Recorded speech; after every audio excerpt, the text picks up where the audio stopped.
कल हम लोगों ने पढ़ा था ना निबंधात्मक परीक्षण के बारे में। निबंधात्मक परीक्षण क्या होते हैं बताइए? मैम निबंधात्मक परीक्षण हम उसमें अपने विचारों को भी व्यक्त कर सकते हैं और ये इजी होते हैं एग्जामिनर के लिए बनाने में और हमारे लिए भी अच्छे होते हैं क्योंकि अगर हमें इसका सही आंसर देना है तो हमें अपने सब्जेक्ट की पूरी पूरी जानकारी सही से होनी चाहिए और ठीक। इससे पता चलता है कि स्टूडेंट को कितना पता है अपने सब्जेक्ट के बारे में, उसने कितना पढ़ा है। ये छोटे भी हो सकते हैं और लॉन्ग आंसर्स भी हो सकते हैं।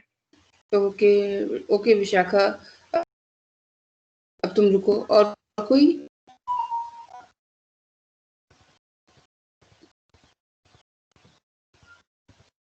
यस आयुषी। Hello ma'am. बोलो तुम। हाँ बताइए। Yes ma'am. हाँ कुछ बोलना था बेटा। हाँ बताओ। Good yes afternoon. Ma'am. Ma'am यही बोलना था कि मैम ये दीर्घ में भी आता है और लघु में भी आता है जी। और मैम अभी इतना ही। चलो ठीक है। चलो और कोई बच्चा बताएगा? Anyone else? What are the essay type tests or what are the essay type questions? Hello ma'am. हाँ हेलो। मैम मंजू। हाँ मंजू बताइए। मैम हाँ बोलो बेटा। निबंधात्मक प्रश्न में अगर हम आंसर थोड़ा बहुत भी क्लियर करते हैं तो एग्जामिनर अपनी इच्छा से या उसको जो सही लगता है उसमें नंबर कम ज्यादा करके दे सकता है और निबंधात्मक प्रश्न में हम अपने विचार अपनी समझ के अनुसार जो हमें समझ में आता है वो भी लिख सकते हैं। इसमें एग्जामिनर या शिक्षक बाध्य नहीं होता है, वो उसकी इच्छा के अनुसार जो सही लगता है उसमें मार्क्स दे सकता है। ठीक है। चलो तो काफी कुछ तुम लोगों ने बता दिया है। जो छूट रहा है वो हम बता देते हैं। जो निबंधात्मक परीक्षण होते हैं उसमें जो प्रश्न होते हैं वो संख्या में अपेक्षाकृत कम होते हैं और प्रश्न का उत्तर परीक्षार्थी के द्वारा ये अपेक्षा की जाती है कि वो प्रश्न का उत्तर शब्द की जितनी सीमा दी गई है उसके अंदर वो उस प्रश्न के उत्तर को सही और स्पष्ट तरीके से लिखे, प्रश्न के स्वरूप को समझते हुए सही तरीके से उत्तर दे। ठीक। और बाकी तो तुमने बताया ही कि ये शॉर्ट भी हो सकता है और लॉन्ग भी हो सकता है। ठीक है। तो जो निबंधात्मक प्रश्न होते हैं उसमें प्रश्न छोटे होते हैं और उनका उत्तर जो होता है वो उसकी तुलना में बड़ा होता है। जबकि अधिकांशतः अगर आप देखें जो आपके वस्तुनिष्ठ प्रश्न होते हैं तो वहां पर जो आंसर होते हैं वो ऑप्शन के फॉर्म में होते हैं। फिल इन द ब्लैंक से आपको एक शब्द लिखना होगा, ट्रू फॉल्स है, ट्रू या फॉल्स लिखना होगा, राइट रॉन्ग है, राइट टिक करो या रॉन्ग कर दो उसको, है ना। तो वहां पर you don't have to do much things. और बाकी तो विशेषताएं कल हम लोगों ने देखी ही थी, आप लोगों ने उसको समझ भी लिया है क्योंकि आपके आंसर्स काफी कुछ उन चीजों को बता रहे हैं। ठीक है। तो अब हम आगे बढ़ेंगे कि निबंधात्मक प्रश्न जो होते हैं उनका हम उपयोग कब करें, कब वो ज्यादा सुटेबल होते हैं और निबंधात्मक प्रश्नों का आउटकम जो है वो किस प्रकार से हमारे लिए फलदायक होता है, किस तरीके से हम उसको ज्यादा बेहतर मानते हैं वस्तुनिष्ठ प्रश्नों की तुलना में। अच्छा, अब एक चीज और देखना साथ साथ कि जब निबंधात्मक प्रश्न की हम विशेषताएं देखेंगे तो उसी के साथ जो वस्तुनिष्ठ प्रश्न होगा वो उस अगर ये एक पोल पर है तो वो दूसरे पोल पर चला जाता है। लेकिन दोनों प्रकार के परीक्षण उद्देश्य के अनुसार और उद्देश्य के साथ साथ जो आपका एक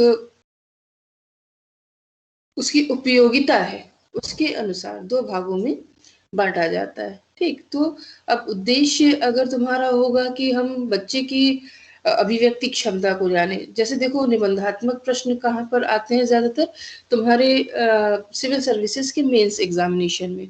तो वहाँ पर ये जानने की ज़रूरत होती है कि जो भी हमारा परीक्षार्थी है वो हमारी सिस्टम के बारे में कितना जानता है, या उसके सामने कोई परिस्थिति आ जाए तो वो किस प्रकार से व्यवहार करेगा। तो उसके विचारों के बारे में जानने के लिए उसको निबंधात्मक प्रश्न दिए जाते हैं। ये हो गई मेंस की बात। और प्री में क्या होता है, प्री में हमें करनी होती है छटनी। हमें ये देखना होता है कि कौन से विद्यार्थी ऐसे हैं जिनको कि जो भी ग्रेजुएशन में पढ़ाया गया है उसकी सामान्य समझ है। तो जहाँ चयन की बात आती है कि हमें एक पर्टिकुलर लेवल के नीचे और ऊपर के लोगों को देखना है, तो वहां पर हमारे लिए वस्तुनिष्ठ प्रश्न ज्यादा सहायक होते हैं।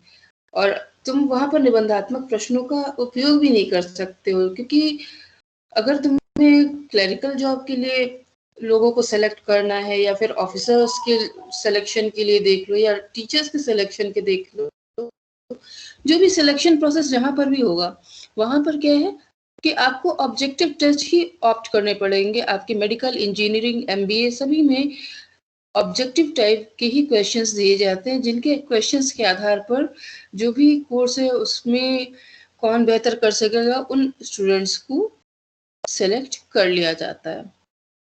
अगर सोचो कि हम निबंधात्मक प्रश्न लिखवा करके और सिलेक्शन कर पाएंगे तो इट्स इम्पॉसिबल। आप कितनी कॉपियां चेक करेंगे, और कितने जितने लोग होंगे वो अलग अलग तरीके से मार्किंग करेंगे, और अलग अलग तरीके से मार्किंग करने पर जो भी मार्क्स होंगे हजारों लाखों की संख्या में से आपको ये संभव ही नहीं हो पाएगा कि आप जो आपका एम है, जो उद्देश्य है, उसको आप पूरा कर सकें। आप सिलेक्शन वहां पर नहीं कर पाएंगे। लेकिन अगर कहीं हमें ये देखना है, अब जैसे ग्रेजुएशन में तुम लोग से निबंधात्मक प्रश्न पूछे जाते हैं, तो निबंधात्मक प्रश्न पूछने का कारण ही यही है कि जो विषय तुम लोग पढ़ रहे हो उस विषय की कितनी जानकारी तुमको हो पा रही है। अगर सही से पढ़ रहे हो तब तो उसको तुम अपने शब्दों में अच्छे तरीके से व्यक्त कर पाओगे, और अगर ऐसा नहीं है तब क्या होगा, तब आप लोग इन जनरल आंसर्स लिखना शुरू करते हैं। अगर पेपर में कोई आंसर नहीं आ रहा है और हमें नहीं छोड़ना है तो हम क्या करेंगे, चाहे हमें वो चीज याद हो या ना याद हो, कुछ भी करके उसको लिखेंगे। और एग्जामिनेशन देते समय मैंने देखा कि स्टूडेंट्स करते क्या है कि पूछा गया शिक्षा में नियोजन से आप क्या समझते हैं, ठीक। अब उसका पर्टिकुलरली आंसर क्या होना चाहिए, ये होना चाहिए कि भाई नियोजन जो है उसको हम योजना बनाने की प्रक्रिया मानते हैं। अब उसकी 2-3 डेफिनेशन दीजिए, उसके बाद आप उसको डिस्क्राइब कीजिए कि ये परिभाषाएं ये कह रही हैं और इससे हमें ये लाभ होते हैं। लेकिन बच्चे करते क्या हैं, बस नियोजन पढ़ा और उसके बाद कुछ भी XYZ, विद्यालय जाना चाहिए, नहाना चाहिए, साफ सुथरे होकर जाना चाहिए, दिस टाइप ऑफ नॉनसेंस। तो ये सब भी चीजें लिख देते हैं, और उसके बाद लास्ट में क्या होता है कि नहीं हमें मार्क्स नहीं मिले। तो मार्क कब मिलेगा, तब मिलेगा ना जब आपका आंसर अप टू मार्क होगा, और अगर ऐसा नहीं है तो फिर आपको नंबर नहीं मिल पाएंगे। और दूसरी एक और चीज होती है कि जो पर्सन का परसेप्शन होता है वो डिसाइड करता है कि वो किस प्रकार से कार्य करेगा। जैसे तुम लोग की क्लासरूम में ही जो स्टूडेंट्स क्लास अटेंड करते हैं, जो लेक्चर सुनते हैं, उनके साथ क्या है कि एटलीस्ट सुनने के बाद उनके दिमाग में कुछ चीजें रह जाती हैं, जिसके आधार पर जब वो पढ़ाई करते हैं तो वो उस चीज को सही तरीके से लिखने का प्रयास करते हैं। और जो बच्चे क्लास अटेंड नहीं कर रहे हैं, अगर बहुत ब्रिलियंट है तो हम नहीं कह सकते, लेकिन अगर नहीं है तो अभी तक मैंने तुम्हें जितने कॉन्सेप्ट्स बताए, चाहे वो फर्स्ट डे के मेजरमेंट से लेकर के वैधता, वस्तुनिष्ठता, मानक या निकष संदर्भित परीक्षण हो, मानक संदर्भित परीक्षण हो, या जो आपकी टैक्सोनॉमी वर्गीकरण मैंने बताया, तो अगर कोई बच्चा इन चीजों को क्लासरूम में पढ़ करके लिखेगा और कोई उसको बस ऐसे ही लिखना चाहेगा, तो दोनों में जमीन आसमान का अंतर होगा, और वही अंतर उनके मार्क्स में भी दिखाई देगा। आपके पास कोई ऐसा ऑप्शन नहीं है जिससे कि आप जो आंसर लिख रहे हैं, अगर आपने नहीं पढ़ा है तो उसको आप सही कर सकें, ठीक है? तो इसीलिए फिर से हम तुम्हें आगाह कर दे रहे हैं कि जो कॉन्सेप्ट पढ़ते चलो उसको लिखते चलो, रिवाइज करते चलो। नहीं करोगे तो फिर एंड टाइम पे उसको एक साथ कर पाना मुश्किल हो जाएगा। ठीक, चलिए फिर हम लोग आगे बढ़ते हैं इसमें। ये इतनी बात क्लियर हो गई ना कि निबंधात्मक प्रश्न क्या है और वस्तुनिष्ठ। हाँ बताओ तो। मैम वो आज मेरी क्लास थोड़ा लेट से ज्वाइन हो पाई थी मैम, नेटवर्क प्रॉब्लम थी, इसलिए मैम आप जो स्टार्टिंग में पढ़ाए थे थोड़ा बता दीजिए।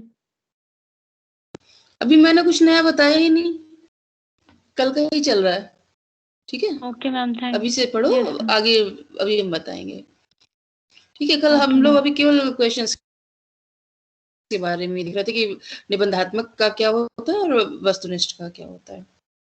चलो, तो कोई डाउट इतने में नहीं है तुम लोग को? फिर हम प्रेजेंटेशन दिखाते हुए फिर आगे बढ़ते हैं। अगर कोई क्वेश्चन हो तो पूछ सकते हो। No ma'am. ठीक है, अभी कहो नो मैम। जिस दिन टेस्ट लेने को कहेंगे अगर गायब हुए ना तुम लोग, गायब नहीं होगे ना? No ma'am. No ma'am. Okay, और फर्स्ट यूनिट तैयार हो गई है? हो रही है मैम। हो रहा है, चलो अच्छी बात है, कर डालो मैम। जब कहो तो अभी ले ले। हाँ बोलो, कौन है? मैम मंजू, ये निबंधात्मक प्रश्नों के प्रकार में मैम जो 9 प्रकार आपने बताए हैं, जैसे अगर क्वेश्चन में पूछता है कि निबंधात्मक प्रश्नों के प्रकार बताइए, तो इन 9 के बारे में भी कुछ लिखना होगा मैम, कि सिर्फ ये पॉइंट ही लिख के छोड़ देना होगा? तुम्हारी किताब में है बेटा? मैम मेरे पास अभी बुक नहीं है मेरे पास। अच्छा ठीक है, हम उसको फोटो लेकर के तुम लोग को शेयर कर देंगे, ठीक है? Thank you ma'am. और अगर हम भूल जाए तो हमें रिमाइंड भी करा देना, हम भूल भी जाते हैं कभी कभी, करना पड़ता। ओके मैम, ठीक है।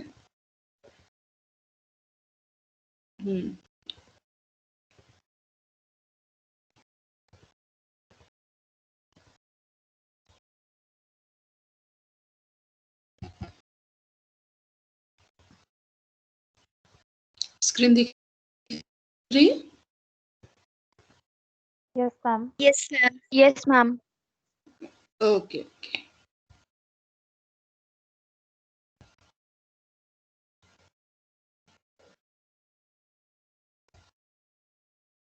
ये तो कल का है, इसी में यहाँ तक हमने तुम्हें बता दिया था, है ना? प्रकार तक, ठीक। अब ये है आगे निबंधात्मक परीक्षण के गुण या विशेषताएं, ठीक। अब हम लोग इसको डिस्कस तो कर ही चुके हैं, लेकिन लैंग्वेज में कैसे इसको एक्सप्रेस किया जाएगा ये हम बता दे रहे हैं। और ये हमने जो इसमें लिया है वो डॉक्टर आभा सिंह की बुक से लिया है, जो हमने तुम लोग को कहा भी था कि तुम लोग मूल्यांकन के लिए इसको यूज कर सकते हो, ठीक है? तो इसमें देखिए निबंधात्मक प्रश्न जो हैं उनमें सबसे पहली खासियत है कि इनकी रचना करना और प्रशासन करना आसान होता है। सिंपली 2 क्वेश्चन, 4 क्वेश्चन या 5 क्वेश्चन जो भी है उसको फ्रेम किया और स्टूडेंट्स को दे दिया, जबकि वस्तुनिष्ठ परीक्षणों को बनाने की प्रक्रिया बहुत जटिल होती है। देखने में वो जितने आसान लगते हैं उनको बनाना उतना ही कठिन होता है। और यहाँ क्या है कि आप अपने विषय को ध्यान में रखते हुए आसानी से प्रश्न बना सकते हैं। क्यों, ऐसा है या नहीं है? तुम लोग को क्या लगता है? है ना? कोई भी टॉपिक पढ़ा है उसमें आसानी से प्रश्न हमने दे दिया, बच्चा लिख कर दे देगा तो हमें पता चल जाएगा कि वो कितना जान पाया है और कितना नहीं जान पाया है, ठीक। फिर दूसरा है मित व्ययी। मित व्ययी मतलब इसमें धन और समय आदि कम लगता है। अब पेपर छापने में तो कम ही धन लगता है, ठीक। अगर ऑब्जेक्टिव टाइप रहता है तो पेपर लंबा हो जाता है, और लंबा रहेगा तो उसकी प्रिंटिंग ज्यादा कॉस्टली हो जाएगी, ठीक है? तो और समय इसलिए कम लगता है क्योंकि आपको क्वेश्चंस बनाने में उतना टाइम नहीं लगता है। हाँ, सिलेबस एक बार पूरा जरूर देखना पड़ेगा कि क्या क्या टॉपिक कवर करने हैं, लेकिन उसके बाद क्वेश्चन फ्रेम करने में उतना टाइम नहीं लगेगा। फिर तीसरा है स्पेलिंग्स का भी पता चल जाता है, जो कि आप लोग पर्याप्त गलतियां करते हैं, छोटी बड़ी, छोटा ऊ बड़ा ऊ, माय गॉड। कभी कभी मुझे लगता है कि तुम लोग को पहले मात्रा ही पढ़ाई जाए, अगर लिख करके ले लो तो। क्यों, गलती करते हो नहीं करते हो? अरे भैया, कोई तो कह दो नहीं करते, नहीं करते। हाँ हाँ, सब सारे बच्चे नहीं करते, कुछ करते हैं। कई बार पूरा कंप्लीट लिखने के बाद चेक करते हैं खुद से भी, तो एक दो गलती खुद ही निकाल देते हैं। हाँ, देखो ये है अच्छी लड़की। चलो आगे देखो। अब मानसिक शक्तियों में जो तर्क है, चिंतन है, कल्पना, सृजनात्मकता, इन सभी का मापन निबंधात्मक परीक्षण से अच्छे से किया जा सकता है। अब जैसे ऑब्जेक्टिव टाइप के जो क्वेश्चन है, वहां तो क्वेश्चन भी तय है और आंसर भी तय है। वहां पर व्यक्ति को अपने विचार रखने की कोई भी स्वतंत्रता नहीं मिल पाती। अब ये सब जो चीजें हैं कि आप क्या सोच रहे हैं, आपकी कल्पना में क्या है। अगर मान लीजिए आपको ये कहा जाए हिंदी में 4 लाइन दे करके किसी भी कवि की कि इसकी व्याख्या कीजिए, तो जितने बच्चे व्याख्या करेंगे वो उसमें अपने हिसाब से जो भी उनका चिंतन शक्ति है, तर्क शक्ति है या कल्पना शक्ति है, या फिर उसमें कुछ वो नया भी ढूंढ सकते हैं। लेकिन अगर वही ऑब्जेक्टिव टाइप के क्वेश्चन दे दिए जाएंगे तो ये संभावना बिल्कुल नहीं मिलेगी। है या नहीं है ऐसा? क्या लगता है तुम लोगों को? किसी को कुछ नहीं लगता? क्यों बच्चों, क्या? मैम लगता है मैम, ये शॉर्ट आंसर में हम लोग ऐसा नहीं कर सकते टेस्ट वाले में। ठीक है। राशि क्लास नहीं कर रही है क्या? राशि, इज शी प्रेजेंट? नहीं है। ओके, चलो। लेखन शैली का पता भी हमें निबंधात्मक परीक्षण के द्वारा चलता है। फिर गति का मापन निबंधात्मक प्रश्न द्वारा अच्छे से किया जा सकता है। गति मतलब आप कितना अच्छे तरीके से, कितना बैलेंस तरीके से आंसर्स को सही समय में लिख करके दे सकते हैं। कुछ स्टूडेंट्स ऐसे होते हैं जिनका पेपर पूरा हो जाता है, और कुछ ऐसे होते हैं जिनका अंत तक पूरा नहीं हो पाता। तो आपको गति का भी पता यहाँ पर चलता है। फिर विचारों की स्वतंत्र अभिव्यक्ति का अवसर मिलता है। और उसके बाद है कि नकल की संभावना कम हो जाती है, जो कि वस्तुनिष्ठ परीक्षणों में बहुत ही आसान रहता है। बस सीधे पूछा, पहले का उधर से आंसर आया चौथा, है ना। तो ये जो संभावना है ये निबंधात्मक परीक्षणों में कम हो जाती है। और यहाँ पर नकल करने वाला अगर नकल करना भी चाहे तो नकल कराने वाला मना कर देता है कि भाई तुम मेरी कॉपी से देखोगे तो एग्जामिनर ये समझ जाएगा कि तुमने चीटिंग की है ना। तो ये इतनी है इसकी विशेषताएं।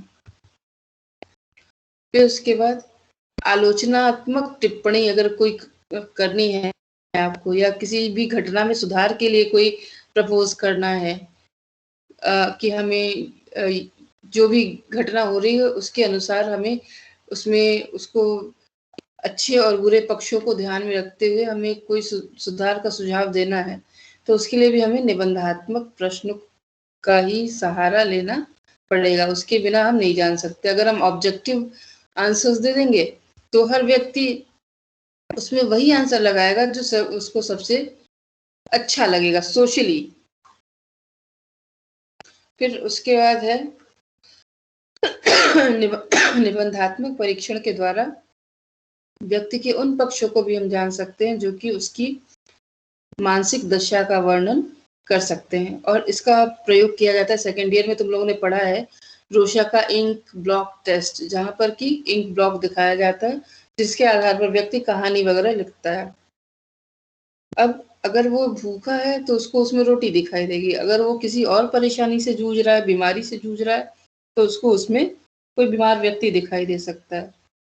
या वो अपने मन के अंदर कोई ऐसी गांठ रखे हुए है जो वो दूसरों से नहीं शेयर करता है, कोई प्रॉब्लम हो तो भी वो उसको देख करके अगर कोई कहानी लिखता है या उसके साथ किसी तरीके का भेदभाव होता है तो वो इन सब चीजों को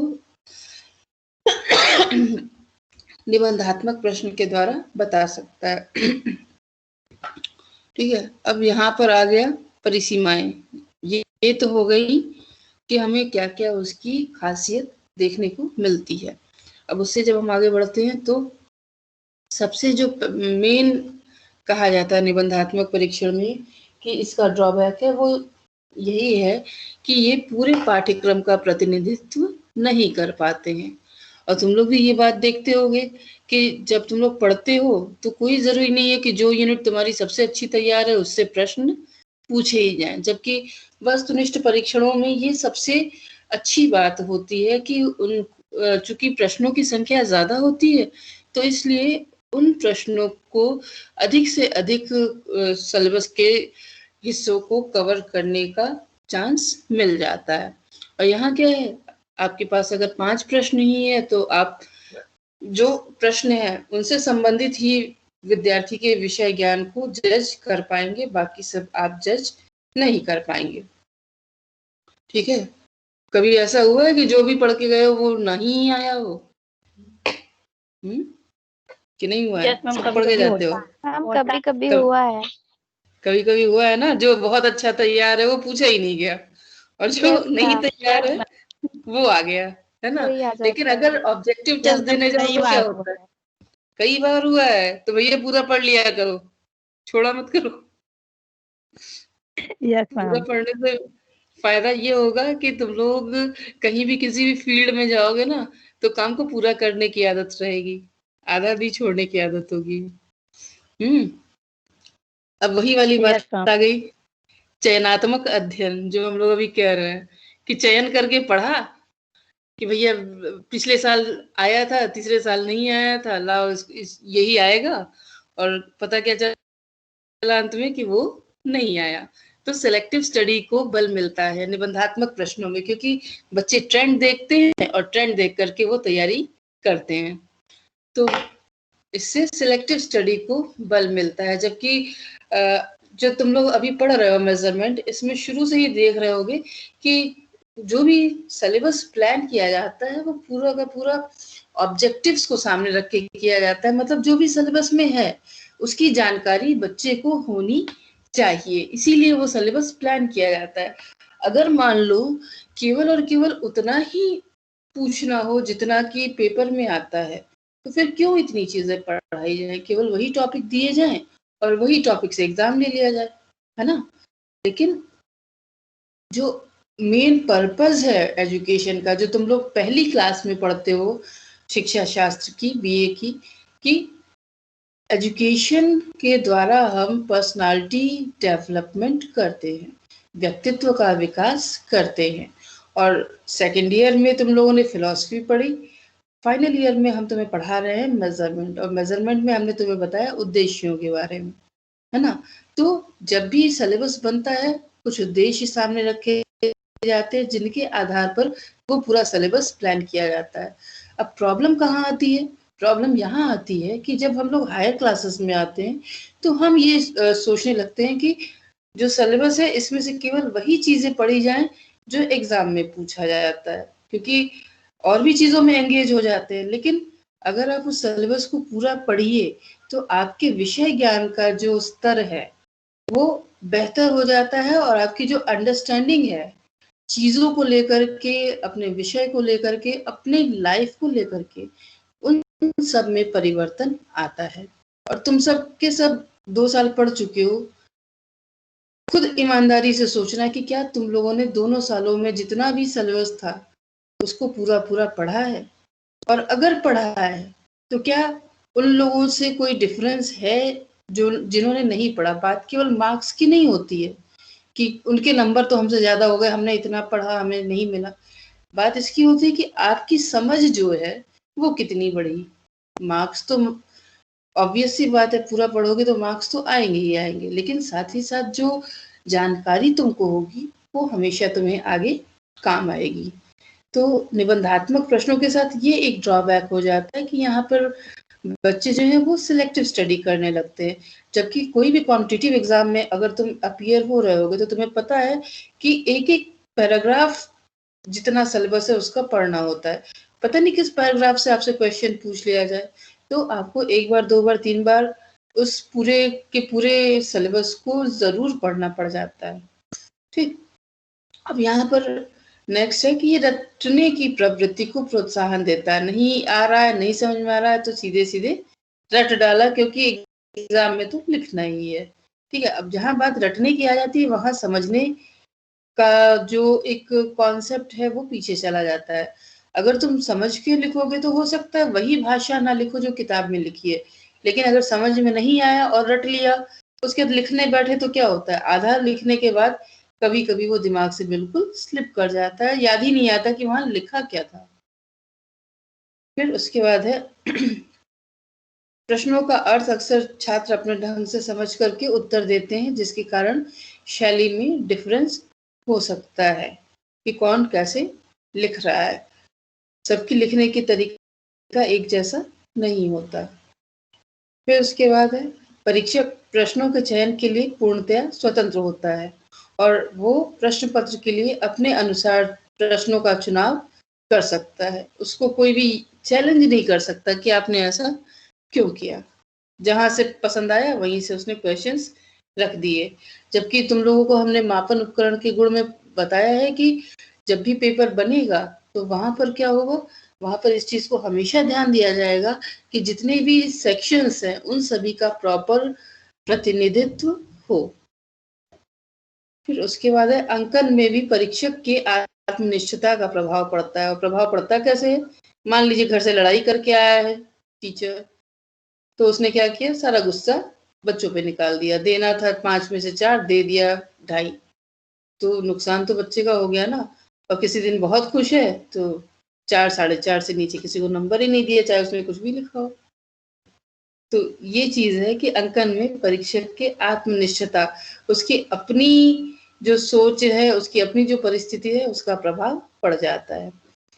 नेक्स्ट, विश्वसनीयता इसकी कम होती है। इसलिए कम होती है क्योंकि अगर मान लो जो निबंधात्मक प्रश्न है, कॉपी पेपर लिखा गया हिस्ट्री का और वो चेक करने के लिए मिल गई ज्योग्राफी के टीचर को, तो वो हिस्ट्री में क्या चेक करेगा और क्या नहीं चेक करेगा। समटाइम्स ये भी हो जाता है कि लोग केवल और केवल इवैल्यूएशन में लगे रहते हैं, किसी भी सब्जेक्ट की कॉपी चेक कर देते हैं। इवन उसी सब्जेक्ट वाले भी, जैसे मैंने तुम्हें अभी बताया कि उनकी टेंडेंसी होती है, कोई कोई होता है जो कि 10 में से 6 से कम नंबर नहीं देगा, और कोई कोई ऐसा होता है जिसको कि 10 में 6 नंबर तक देने में ही बहुत दिक्कत होती है। तो अब जो 6 से शुरू करेगा वो 8 तक देगा, 9, 10 भी दे सकता है। और जो 2 से 6 तक रेंज कर रहा है उसके साथ 7-8 नंबर पाना ही बड़ा कठिन हो जाएगा। तो अगर आप 2 अलग-अलग लोगों से कॉपी चेक कराइए तो मे बी जो मार्क्स हैं उनमें काफ़ी अंतर आ जाए।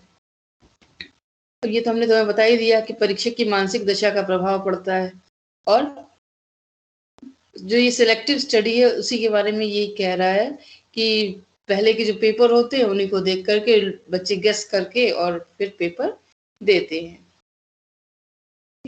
और उसके बाद यहाँ पे वैधता जो है वो वस्तुनिष्ठ परीक्षणों की तुलना में कम होती है, क्योंकि वस्तुनिष्ठ परीक्षण ज्यादा सिलेबस का कवरेज करते हैं।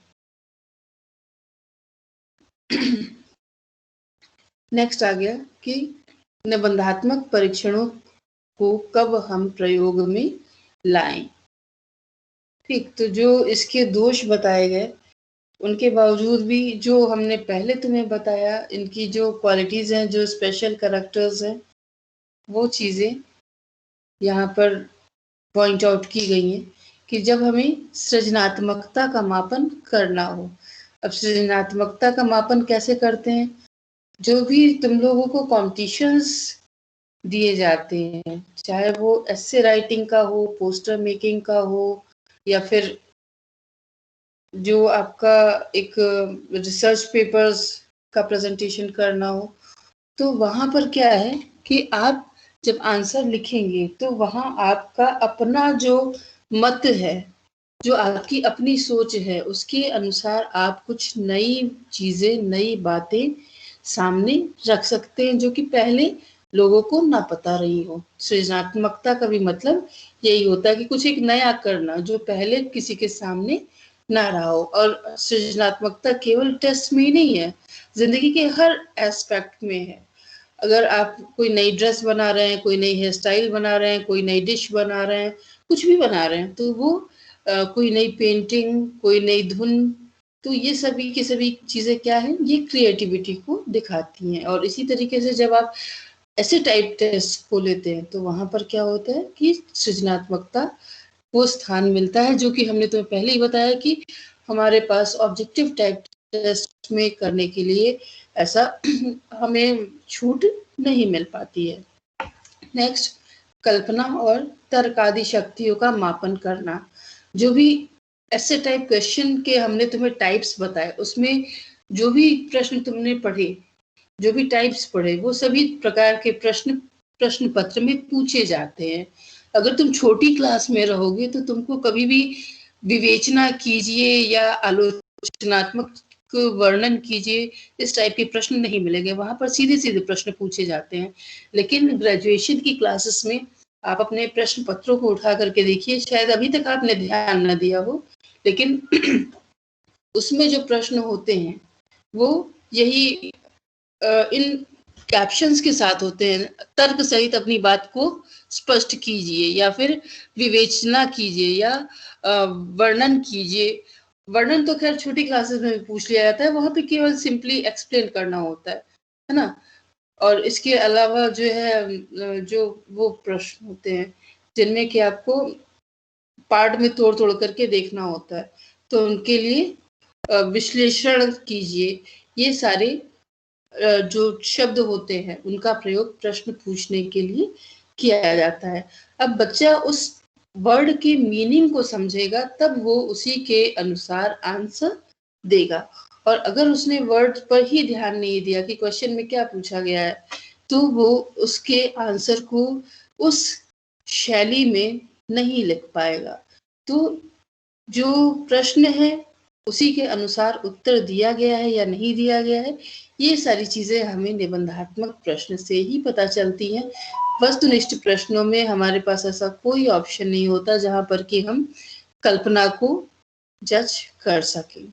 जबकि ये सारी मनुष्य और मनुष्यता के लिए बहुत ही आवश्यक वस्तुएं हैं कि आपकी कल्पना कैसे कार्य करती है, आप कुछ नया कैसे सृजन करते हैं, आपकी तर्क करने की क्षमता कैसी है।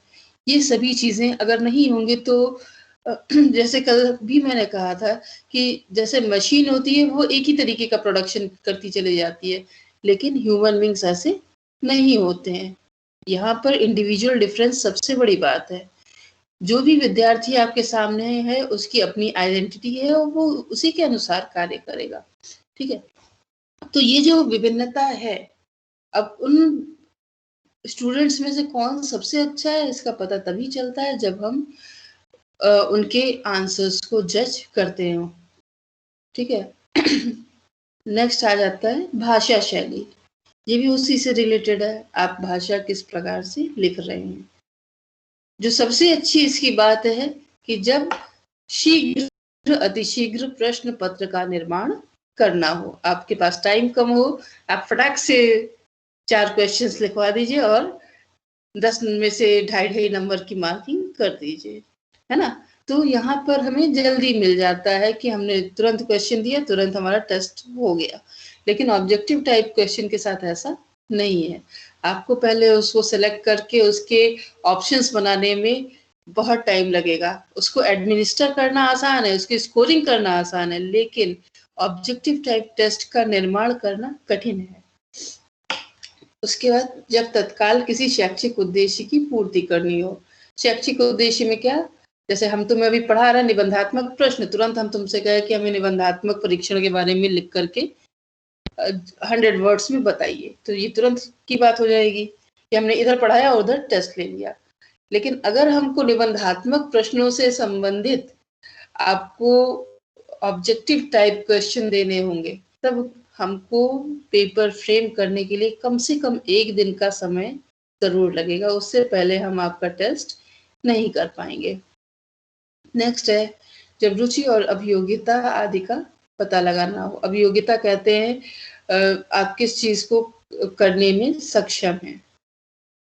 नेक्स्ट है जब किसी कार्य प्रणाली, योजना या कार्यक्रम के बारे में स्वतंत्र विचार जानना हो, ठीक, जिससे कि बहुमत से कोई निर्णय लिया जा सके, तो उसके गुण दोषों को जानने के लिए ये सबसे बेहतर तरीका होता है, जैसे कि हम निबंधात्मक परीक्षण कहते हैं।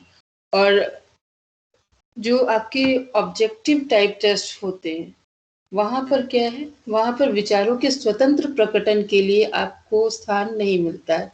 व्यक्ति प्रश्न पढ़ेगा, उसमें से जो 4 उत्तर दिए गए हैं, मे बी वो उनसे कहीं सहमत हो या असहमत हो, या उसे लगे कि नहीं कुछ और भी हो सकता है, लेकिन वो उन्हीं 4 ऑप्शंस में से आपको आंसर कर देगा। तो ये इतने हैं कि ये ऐसी स्थितियां हैं जहां पर कि हम निबंधात्मक परीक्षणों का प्रयोग करते हैं।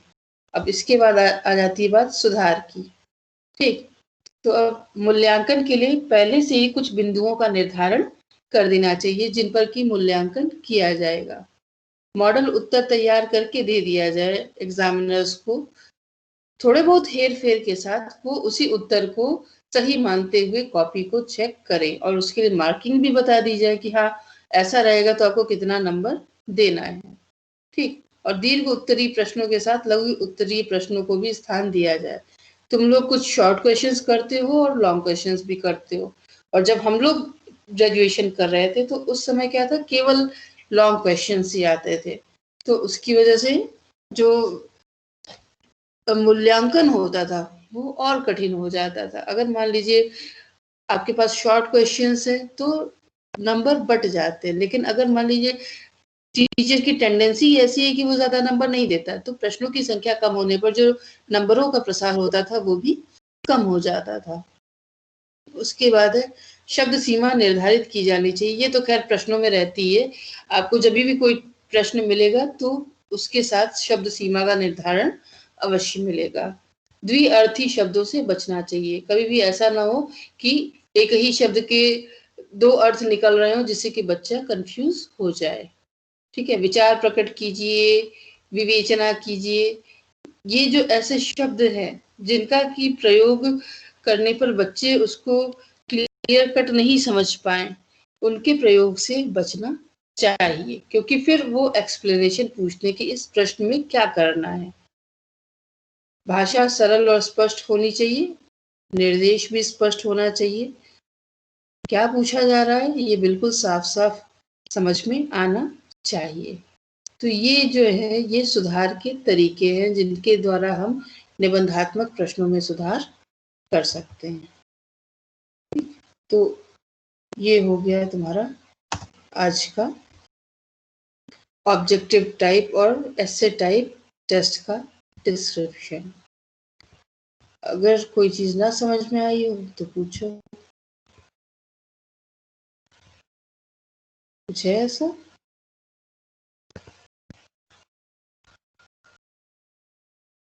अरे बोल दो भाई, कोई इतना सन्नाटा क्यों है?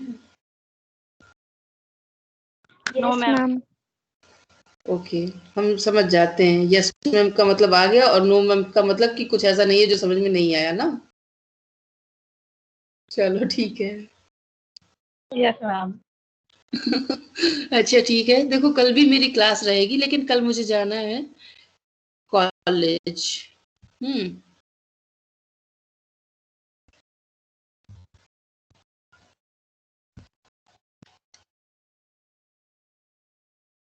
तो कल की क्लास हो सकता है हम इसी समय शेड्यूल करें, या फिर अगर मान लीजिए कॉलेज में कोई अर्जेंट काम की वजह से हम ना आ पाए तो मे भी ना कर पाए, ठीक है। वैसे हम कोशिश करेंगे कि इसी समय हम क्लास शेड्यूल कर लें।